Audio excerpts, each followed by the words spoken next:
Binasag ang gabi ng hiyaw ng isang nanay tubi sa Quezon City. Napaaga kasi ang paglabas ng kanyang baby na panganay pa man din niya. Kaya Rescue 5, saklolohan niyo.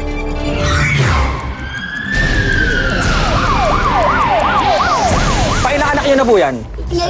Ngayon lang. Hirap na hirap pang 17 anyo sa si Marlene Singüeo habang inaalalayan namin sa panganganak sa Barangay Holy Spirit QC. Siniguro naming malinis ang aming mga kamay at mga gamit para maiwasan ang impeksyon sakaling lumabas na ang bata. Hingang malalim.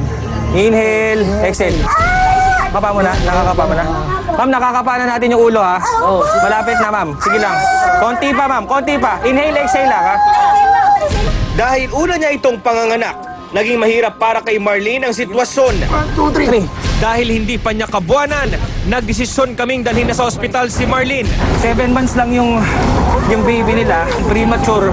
Kaya kailangan natin siyang i-rush sa ospital. Medyo delikado ito sa mga ganitong estado na panganganak. Ang mister naman ni Marlene, labis ang pag-aalala. Lang.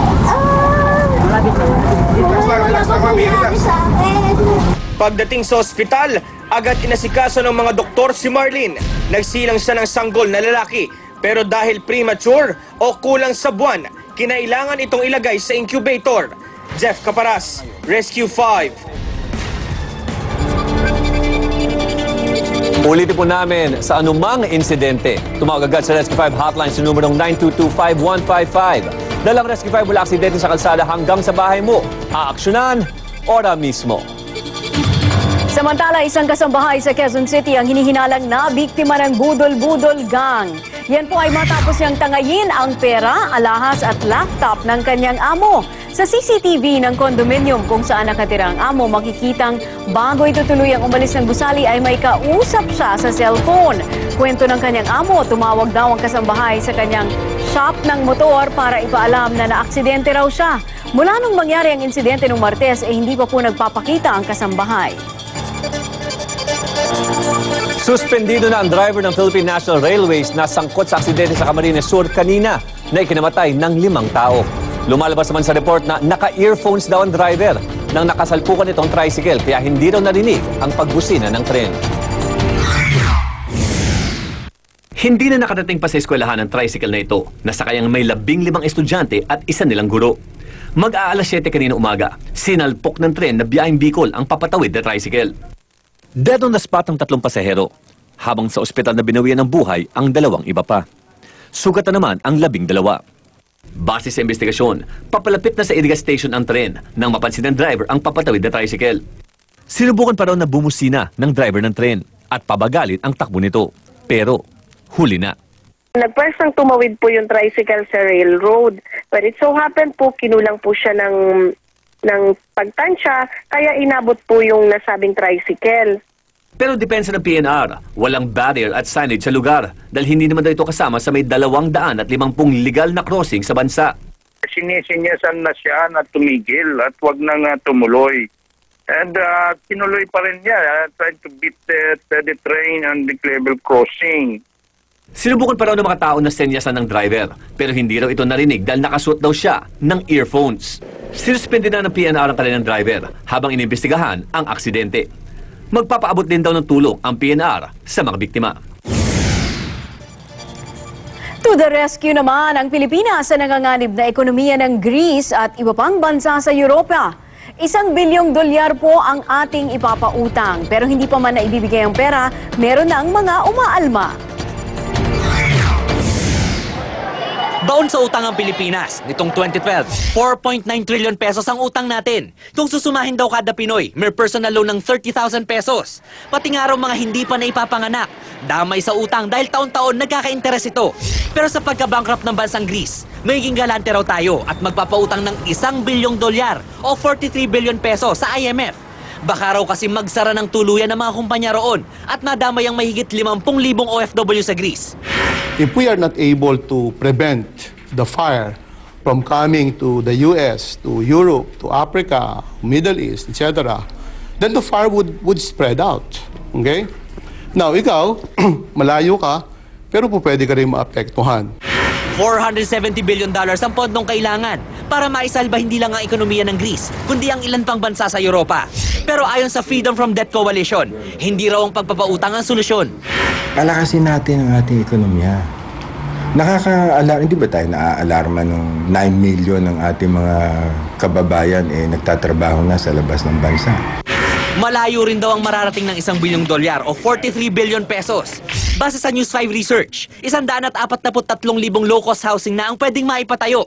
Ang libro na nasa 35 pesos ang isa. Sobra-sobra pa para mabigyan ng bawat estudyante ng sarili lang textbook. Pero sabi ng IMF, tatalakayin pa raw ito ng kanilang executive board.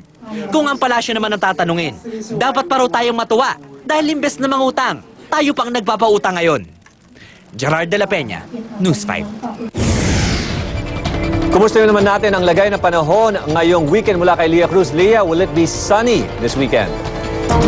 Sa ibang lugar, Paolo, sa mga may balak mag-road trip this weekend, ito ang tips namin para sa inyo. Kung pupunta kayo sa Pagudpod, specifically you, Paolo, sa Baguio o sa Alaminos o kaya sa Tagaytay, maghanda na ng payong. Ulanin kasi ang Hilaga at kanlurang bahagi ng gitnang Luzon at epekto po yan ng hanging habagat na nasa kanluran pa rin ng bansa. Mas mabuti pang maglakwat siya na lang dito sa Metro Manila dahil maganda ang inaasahang panahon. Tamang-tama at may Wata Wata Festival bukas sa San Juan. Swak rin ang mag-adventure sa Visayas tulad ng Boracay, Bohol, Cebu at Leyte. Wala kasing sama ng panahon doon, beach na to. Pero kung Mindanao ang trip nyo, ihanda na ang listahan ng indoor activities. Maulan kasi sa lugar na yon at basa ang magiging weekend nyo. Nawala na ang low pressure area sa silangan ng Surigao pero may panibagong namumuong sama ng panahon na nagbabantang pumasok sa bansa ngayong weekend. At yan ang lagay ng panahon. Ako po si Leah Cruz. Jovi? Salamat, Leah. Hot topic naman mula sa internet. Nababahala ang maraming netizens sa video ng pambubuli ng isang matandang babae sa Amerika po yan. Ang mga pasaway kasi mga estudyante pa lamang.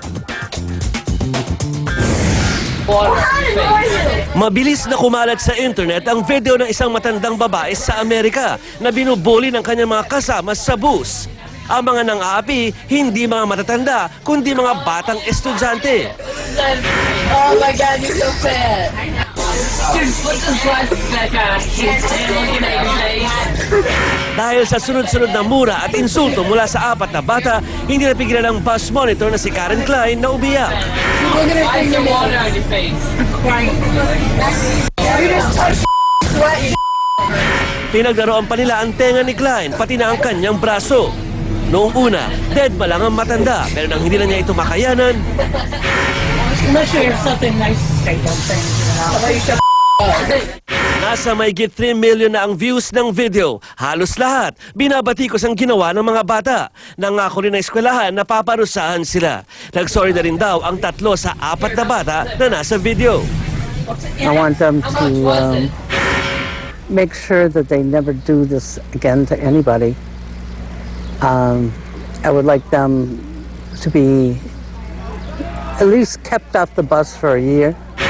Kasabay nito, umulan naman ng suporta para kay Klein tulad ng fundraiser para sa bakasyon ng matanda. Ang target nilang $5,000 lumago at naging halos $500,000. Nagalok pa raw ang isang airline na ilibre si Klein at 10 tao sa all-expense pay trip sa Disneyland ng 3 araw. Sa Disneyland kaya niya talaga gustong pumunta? Parang gusto yata niya mapalusahan itong mga batang ito. I-post natin mga picture ng mga bata. Nako, hindi ko matanggap na may mga batang gano'n, ano? Iba talaga pag kultura pinag-usapan. Susunod po. Susunod po sa Pilipinas News. Comedy King Dolphy pinarangalan sa Maynila dahil sa kanyang ambag sa pelikula. National Artist Award. Susunod na kaya? Miami Heat kampiyon matapos talunin ng Oklahoma City Thunder sa NBA Finals. Batang fan ng Oklahoma, nagmaktol.